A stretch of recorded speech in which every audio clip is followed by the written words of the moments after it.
ഏതൊരാൾക്കിത്ര സ്നേഹം ഈ ഭൂമി നൽകും. السلام عليكم ورحمة الله وبركاته. أعوذ بالله من الشيطان الرجيم. بسم الله الرحمن الرحيم. الحمد لله رب العالمين والصلاة والسلام على سيدنا محمد وعلى آل سيدنا ومولانا محمد. വളരെ സ്നേഹമുള്ള സഹോദരന്മാരെ, സഹോദരിമാരെ, ത്വയ്ബ എഡ്യൂക്കേഷണൽ ഗ്രൂപ്പ് പരിശുദ്ധമായ ബറാഅത്ത് രാവുമായി ബന്ധപ്പെട്ട് മുത്തുനബിക്ക് എൻ്റെ സ്വലാത്ത് എന്ന പേരിൽ ഒരു ക്യാമ്പയിൻ തുടങ്ങിയിരിക്കുകയാണ്.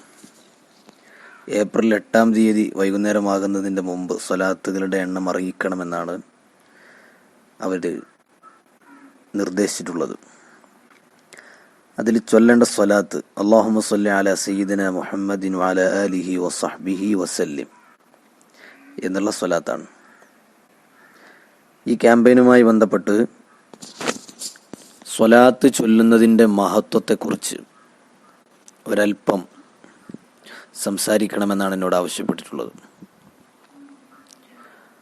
സ്വലാത്തിൻ്റെ മഹത്വം എന്ന് പറയുന്നത്,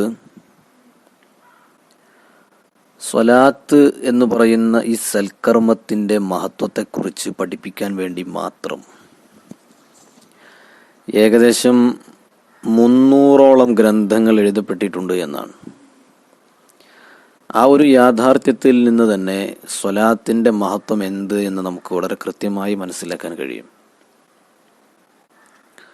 പരിശുദ്ധമായ ഖുർആനിൽ അള്ളാഹു നമ്മോട് സ്വലാത്ത് ചൊല്ലാൻ കൽപ്പിച്ചിട്ടുള്ളത് എങ്ങനെയാണ്? ഏതൊരു സൽക്കർമ്മവും അള്ളാഹു നമ്മോട് ചെയ്യാൻ കൽപ്പിക്കുകയും നിർദ്ദേശിക്കുകയുമാണ് ചെയ്തിട്ടുള്ളത്. അതിന് മാതൃക കാണിക്കുകയല്ല ചെയ്തത്. നിങ്ങൾ നിസ്കരിക്കുമ്പോൾ ഞാൻ നിസ്കരിക്കുന്നു, അല്ലെങ്കിൽ മലക്കുകൾ നിസ്കരിക്കുന്നു അതുകൊണ്ട് നിങ്ങൾ നിസ്കരിക്കണമെന്നോ, അല്ലെങ്കിൽ ഞാനും മലക്കുകളും നോമ്പെടുക്കുന്നു എന്നുള്ളത് കൊണ്ട് നിങ്ങൾ നോമ്പെടുക്കണമെന്നോ അല്ല അള്ളാഹു പറഞ്ഞിട്ടുള്ളത്. എന്നാൽ സ്വലാത്ത് ചൊല്ലാൻ വേണ്ടി അള്ളാഹു സുബ്ഹാനഹു വ തആല മുസ്ലിമീങ്ങളോട് കൽപ്പിക്കുമ്പോൾ അള്ളാഹു തന്നെ അതിന് മാതൃക കാണിക്കുകയാണ്. ഇന്നല്ലാഹ വ മലായികതഹു യുസല്ലൂന അലൻ നബി. അള്ളാഹുവും അവൻ്റെ പ്രവാചകരും മലക്കുകളുടെ മേൽ സ്വലാത്ത് ചൊല്ലുന്നു. അതുകൊണ്ട് അക്കാരണത്താൽ നിങ്ങളും നബി തങ്ങളുടെ മേൽ സ്വലാത്ത് ചൊല്ലണമെന്ന് അള്ളാഹു പറഞ്ഞിട്ടുള്ളത്. ഈ ഒരു ആയത്തിൽ നിന്ന് തന്നെ സ്വലാത്തിന് എത്രത്തോളം വലിയ സ്ഥാനമാണ് അള്ളാഹു കൽപ്പിച്ചിട്ടുള്ളത് എന്ന് നമുക്ക് മനസ്സിലാക്കാൻ കഴിയും. സ്വലാത്ത് ചൊല്ലുന്ന ഒരാളെ സംബന്ധിച്ചിടത്തോളം അയാൾക്ക് ആദ്യമായി ലഭിക്കുന്ന നന്മ അള്ളാഹുവിൻ്റെ അനുഗ്രഹം ലഭിക്കുമെന്നുള്ളതാണ്. അള്ളാഹുവിൻ്റെ റഹ്മത്ത്, അതാണല്ലോ ഒരു മനുഷ്യന് ലഭിക്കേണ്ടത്.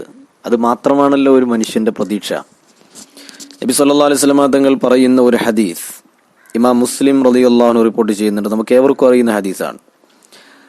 ആരെങ്കിലും എൻ്റെ മേൽ ഒരു സ്വലാത്ത് ഇല്ലിയാൽ അള്ളാഹു അവൻ്റെ മേൽ 10 അനുഗ്രഹങ്ങൾ ചെയ്യുന്നതാണ്. അപ്പോൾ ഒരു സ്വലാത്തിന് പകരമായി അള്ളാഹു നൽകുന്നത് 10 അനുഗ്രഹങ്ങളാണ്. സ്വലാത്ത് ചൊല്ലുന്ന ഒരാൾക്ക് ലഭിക്കുന്ന മറ്റൊരു ഗുണം അവൻ്റെ തെറ്റുകൾ അള്ളാഹു പുറത്തു കൊടുക്കുമെന്നുള്ളതാണ്. മഹാനായ ഇമാം അഹ്മദ് റളിയല്ലാഹു അൻഹു റിപ്പോർട്ട് ചെയ്യുന്ന ഹദീസിൽ നബി തങ്ങൾ പറഞ്ഞു, ആരെങ്കിലും എൻ്റെ മേൽ ഒരു സ്വലാത്ത് ചൊല്ലിയാൽ അള്ളാഹു അവന് 10 അനുഗ്രഹങ്ങൾ ചെയ്യുകയും 10 പാപങ്ങൾ പൊറുക്കുകയും 10 സ്ഥാനങ്ങൾ ഉയർത്തുകയും ചെയ്യും. അപ്പോൾ ഒരൊറ്റ സ്വലാത്തിൻ്റെ മഹത്വമാണ് ഇത് മുഴുവൻ എന്ന് നമ്മൾ മനസ്സിലാക്കുമ്പോൾ അതിന് അള്ളാഹു നൽകുന്ന ബഹുമാനവും സ്ഥാനവും എത്രത്തോളം ഉണ്ട് എന്നുള്ളത് കൂടുതലായി നമ്മൾ വിശദീകരിക്കേണ്ട ആവശ്യമില്ല. മാത്രമല്ല, നബി സല്ലല്ലാഹു അലൈഹി വസല്ലം തങ്ങളുടെ മേൽ സ്വലാത്ത് ചൊല്ലുന്ന ഒരാൾക്ക് മലക്കുകളുടെ പ്രാർത്ഥന ലഭിക്കുമെന്നാണ് അള്ളാഹുവിൻ്റെ ഹബീബ് പഠിപ്പിച്ചിട്ടുള്ളത്. മഹാനായ ആമിർ ഇബ്നു റബീഅ റളിയല്ലാഹു അൻഹു റിപ്പോർട്ട് ചെയ്യുന്ന ഹദീസിൽ നബി തങ്ങൾ പറഞ്ഞു, ഒരാൾ എൻ്റെ മേൽ സ്വലാത്ത് ചൊല്ലുന്ന കാലത്തോളം മലക്കുകൾ അവന് വേണ്ടി പൊറുക്കലിനെ തേടുന്നതാണ്. നമ്മൾ നമുക്ക് വേണ്ടി ദുആ ചെയ്താൽ ഒരു പക്ഷേ അള്ളാഹു സ്വീകരിച്ചുകൊള്ളണമെന്നില്ല. കാരണം നമ്മൾ ഒരുപാട് തെറ്റുകൾ ചെയ്യുന്നവരാണ്. നമ്മുടെയും അള്ളാഹുവിൻ്റെയും ഇടയിൽ ഒരുപാട് മറകളുണ്ട്. എന്നാൽ മലക്കുകൾ ഒരു മനുഷ്യന് വേണ്ടി പൊറുക്കലിനെ തേടുക എന്ന് പറയുമ്പോൾ അതൊരിക്കലും തട്ടപ്പെടുന്ന ഒരു പ്രാർത്ഥനയല്ല എന്ന് നമ്മൾ മനസ്സിലാക്കുക. മാത്രമല്ല, നബി സല്ലല്ലാഹു അലൈഹി വസല്ലമ തങ്ങളുടെ മേൽ സ്വലാത്തും സലാമും ചൊല്ലുന്ന ആളുകൾക്ക് നബിതങ്ങളുടെ പ്രാർത്ഥനയിൽ ഉൾപ്പെടാനുള്ള മഹാഭാഗ്യം ലഭിക്കുമെന്നും ഹദീസുകളിൽ നമുക്ക് കാണാൻ കഴിയും. അള്ളാഹുവിൻ്റെ ഹബീബ് പറഞ്ഞു, അബൂദാവൂദ് റിപ്പോർട്ട് ചെയ്യുന്ന ഹദീസിലാണ്, നിങ്ങളിൽ ഒരാൾ എൻ്റെ മേൽ സ്വലാത്ത് ചൊല്ലിയാൽ അള്ളാഹു എൻ്റെ റൂഹിനെ എനിക്ക് മടക്കിത്തരികയും അവന്റെ സ്വലാത്തിനെ, അവന്റെ സലാമിനെ ഞാൻ മടക്കുകയും ചെയ്യുമെന്ന് നബി തങ്ങൾ പഠിപ്പിച്ചു. അപ്പോൾ ഒരു മനുഷ്യൻ അസ്സലാമു അലൈക്കും യാ റസൂലല്ലാഹ് എന്ന് പറഞ്ഞാൽ ആ മനുഷ്യന്റെ സലാം നബി സല്ലല്ലാഹു അലൈഹി വസല്ലം തങ്ങൾ നേരിട്ട് മടക്കുമെന്നാണ് ആ ഹദീസിലുള്ളത്. അപ്പോൾ നബിയെ, അങ്ങയുടെ മേൽ അള്ളാഹുവിന്റെ രക്ഷയുണ്ടാവട്ടെ എന്നൊരാൾ പ്രാർത്ഥിക്കുമ്പോൾ അതിനുത്തരമായി നബി തങ്ങൾ നിന്റെ മേലിലും അള്ളാഹുവിന്റെ രക്ഷയുണ്ടാവട്ടെ എന്ന് പ്രാർത്ഥിച്ചാൽ എങ്ങനെയാണ് നബി തങ്ങളുടെ ദുആ അള്ളാഹു തട്ടിക്കളയുക എന്നുള്ളത് നമ്മളൊന്ന് ചിന്തിച്ചു നോക്ക്.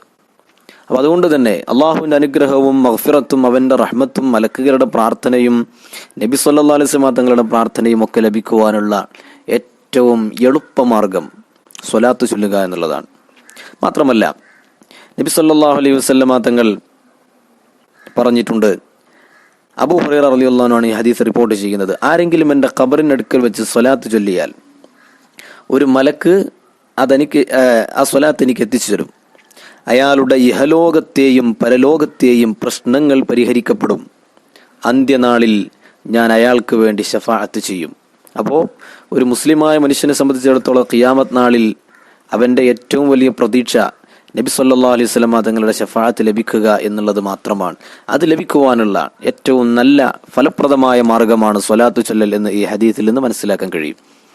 മാത്രമല്ല ഒരു മനുഷ്യന് രോഗങ്ങൾ സുഖപ്പെടാൻ ഏറ്റവും നല്ല മരുന്ന് സ്വലാത്ത് ചൊല്ലലാണ് എന്ന് ഉബയ്യ് ഇബ്നു കഅബ് റളിയല്ലാഹു അൻഹു റിപ്പോർട്ട് ചെയ്യുന്ന ഹദീസിൽ നബി തങ്ങൾ നമ്മെ പഠിപ്പിക്കുന്നുണ്ട്. നബി തങ്ങൾ പറഞ്ഞു, എൻ്റെ മേൽ സ്വലാത്തുകൾ നിങ്ങൾ അധികമാക്കിയാൽ നിങ്ങളുടെ ദുഃഖങ്ങൾ അള്ളാഹു മായ്ച്ചു കളയും, നിങ്ങളുടെ തെറ്റുകൾ അള്ളാഹു പുറത്തു തരും. അപ്പോൾ ദുഃഖങ്ങൾ മായ്ച്ചു കളയാനും രോഗങ്ങൾ ശിഫയാവാനും തെറ്റുകൾ പുറത്തു തരാനുമൊക്കെ ഏറ്റവും നല്ല മാർഗമാണ് സ്വലാത്ത് എന്ന് ഈ ഹദീസിൽ നിന്ന് മനസ്സിലാക്കാം. നബി തങ്ങൾ വീണ്ടും പറഞ്ഞു, എൻ്റെ മേൽ ഒരാൾ സ്വലാത്തിനെ അധികരിപ്പിച്ചാൽ അവൻ്റെ ഇഹലോകത്തെയും പരലോകത്തെയും പ്രശ്നങ്ങൾ സകലതും പരിഹരിക്കപ്പെടുന്നതാണ്. അതിലപ്പുറം ഒരു മനുഷ്യനൊന്നും ആവശ്യമില്ലല്ലോ. മഹാനായ അലി ഇബ്നു അബി ത്വാലിബ് റളിയല്ലാഹു അൻഹു പറഞ്ഞു, പ്രാർത്ഥനകൾ നമ്മൾ അള്ളാഹിനോട് ദ്വാരക്കുന്ന സമയത്ത് ആ പ്രാർത്ഥനകൾ അള്ളാഹുവിൻ്റെ സന്നിധിയിലേക്ക് എത്താതെ അവിടെ തടഞ്ഞു വെക്കപ്പെടുമെന്നാണ്. ആ തടഞ്ഞു വെക്കപ്പെടുന്ന പ്രാർത്ഥനകളെ അള്ളാഹുവിൻ്റെ സന്നിധിയിലേക്ക് കൊണ്ടുപോകുന്നത് നബി തങ്ങളുടെ പേരിലുള്ള സ്വലാത്തുകളാണ്. അതുകൊണ്ടാണ് നമ്മൾ ദുആ തുടങ്ങുന്നതിൻ്റെ മുമ്പ് ഹംദും സ്വലാത്തും ചൊല്ലി തുടങ്ങുകയും ദുആ അവസാനിപ്പിക്കുമ്പോഴും ഹംദും സ്വലാത്തും കൊണ്ട് അവസാനിപ്പിക്കുകയും ചെയ്യുന്നത്. ആ ദുആ സ്വീകരിക്കപ്പെടും എന്നുള്ളത് കൊണ്ടാണ്. നബി സല്ലല്ലാഹു അലൈഹി വസല്ലം തങ്ങൾ വീണ്ടും പറഞ്ഞു, മഹാനായ ഉത്ബത്ത് ബിൻ മസ്ഊദ് റളിയല്ലാഹു അൻഹു റിപ്പോർട്ട് ചെയ്യുന്ന ഹദീസാണ്, ഖിയാമത്ത് നാളിൽ എന്നോട് ഏറ്റവും അടുത്തവർ എൻ്റെ മേൽ ഏറ്റവും അധികം സ്വലാത്ത് ചൊല്ലിയവരാണ്. നബി തങ്ങളുടെ തൊട്ടടുക്കൽ അള്ളാഹുവിൻ്റെ ഹബീബിൻ്റെ സാമീപ്യം കരഗതമാക്കാനും ആഖിറത്തിലെ ഉന്നതമായ ഒരുപാട് വിജയങ്ങൾ നേടിയെടുക്കാനും സ്വലാത്ത് കാരണമാകും എന്നതിൽ നിന്ന് മനസ്സിലാക്കാൻ കഴിയും. അതുപോലെ തന്നെ മഹാനായ ഉബയ്യ് ഇബ്നു കഅബ് റളിയല്ലാഹു അൻഹു നബി തങ്ങളോട് ഒരിക്കൽ ചോദിച്ചു, നബിയെ, ഞാൻ ദിക്റിന് വേണ്ടി ചെലവഴിക്കുന്ന സമയത്തിൻ്റെ എത്ര ഭാഗമാണ് അങ്ങയുടെ സ്വലാത്തിന് വേണ്ടി ചെലവഴിക്കേണ്ടത്? ഉദാഹരണം പറഞ്ഞാൽ ഞാനൊരു മണിക്കൂർ ദിക്ർ ചൊല്ലാൻ വേണ്ടി ഉപയോഗിക്കുകയാണെങ്കിൽ ആ ഒരു മണിക്കൂറിൻ്റെ 1/3, അതായത് ഒരു 20 മിനിറ്റ്, ഞാൻ ഉദാഹരണമാണ് പറയുന്നത്, ഒരു 20 മിനിറ്റ് സ്വലാത്ത് ചൊല്ലാൻ വേണ്ടി ഞാൻ ഉപയോഗിക്കട്ടെയോ എന്ന് നബി തങ്ങളോട് ചോദിച്ചപ്പോൾ നബി തങ്ങൾ പറഞ്ഞു, ഇൻ സിത്ത ഫഹുവ ഖൈറുൽ ലക, അധികരിപ്പിച്ചാൽ അത് നിനക്ക് നല്ലതാണ്. അപ്പോൾ വീണ്ടും ചോദിച്ചു, എങ്കിൽ ഞാൻ ആ സമയത്തിൻ്റെ പകുതി ഭാഗം സ്വലാത്ത് ചൊല്ലാൻ വേണ്ടി ഉപയോഗിക്കട്ടെയോ? അപ്പോഴും നബി തങ്ങൾ പറഞ്ഞത് അധികരിപ്പിച്ചാൽ നിങ്ങൾക്ക് നല്ലത്. വീണ്ടും അദ്ദേഹം ചോദിക്കുകയാണ്, നബിയെ, എങ്കിൽ ഞാൻ ആ സമയത്തിൻ്റെ 2/3 ഭാഗം, അതായത് 40 മിനിറ്റ് സമയം, ഒരു മണിക്കൂറിൻ്റെ ഞാൻ ഉപയോഗിക്കട്ടെയോ എന്ന് ചോദിച്ചപ്പോൾ അപ്പോഴും നബി തങ്ങൾ പറഞ്ഞത്, നിങ്ങൾ എത്രത്തോളം അധികരിപ്പിക്കുന്നുവോ അത്രയും നിങ്ങൾക്ക് നല്ലത്. മഹാനായ ഉബയ്യ് ഇബ്നു കഅബ് റളിയല്ലാഹു അൻഹു ചോദിച്ചു, എങ്കിൽ നബിയെ, ഞാൻ ദിക്റിന് വേണ്ടി മാറ്റിവെക്കുന്ന സമയത്തിൻ്റെ പൂർണ്ണമായ ഭാഗം അങ്ങയുടെ മേൽ സ്വലാത്ത് ചൊല്ലാൻ വേണ്ടി ഉപയോഗിക്കട്ടെയോ എന്ന് ചോദിച്ചപ്പോൾ നബി സല്ലല്ലാഹു അലൈഹി വസല്ലമ തങ്ങൾ അപ്പോഴാണ് മറുപടി പറഞ്ഞത്, ഇദൻ യുക്ഫാ ഹമ്മുക വയുഗ്ഫറു ദംബുക. അതിൻ്റെ മലയാളമാണ് നമ്മൾ നേരത്തെ പറഞ്ഞത്. നിങ്ങളുടെ എല്ലാ വിഷമങ്ങളും പ്രയാസങ്ങളും അള്ളാഹു മാറ്റിത്തരും, അതോടൊപ്പം നിങ്ങളുടെ തെറ്റുകൾ അള്ളാഹു പുറത്തു തരികയും ചെയ്യും. ഒരു മനുഷ്യന് സ്വലാത്ത് ചൊല്ലിയാൽ അതിലൂടെ ദിക്ർ കൂടി ലഭിക്കുന്നുണ്ട്. ഒരു മനുഷ്യൻ ദിക്ർ ചൊല്ലിയാൽ അതിലൂടെ സ്വലാത്ത് ലഭിക്കുന്നില്ല. എന്നാൽ ഒരു മനുഷ്യൻ സ്വലാത്ത് ചൊല്ലിയാൽ അതിലൂടെ ദിക്റ് കൂടി ലഭിക്കുന്നുണ്ട് എന്നുള്ളത് ആ സ്വലാത്തിന്റെ വലിയ മഹത്വത്തെയാണ് സൂചിപ്പിക്കുന്നത്. അതുകൊണ്ട് ഇൻഷാ അല്ലാഹ് ഇത് പരിശുദ്ധമായ ശഅബാൻ മാസമാണ്.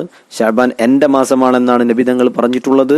ആ ശഅബാനിൽ തന്നെ വിശുദ്ധമായ ബറാഅത്ത് രാവാണ് ഇന്ന് നമുക്ക് കടന്നു വരാനുള്ളത്. എന്തുകൊണ്ടും സ്വലാത്തുകൾ അധികരിപ്പിക്കാനും ആ സ്വലാത്തുകൾ നബി സല്ലല്ലാഹു അലൈഹി വസല്ലമ തങ്ങളുടെ പരിശുദ്ധമായ ഹദറത്തിലേക്ക് ഹദിയ ചെയ്തുകൊണ്ട് ദുആ ചെയ്യാനുമുള്ള ഏറ്റവും നല്ല ഒരു സുവർണാവസരമാണ് നമുക്ക് കൈവന്നിരിക്കുന്നത്.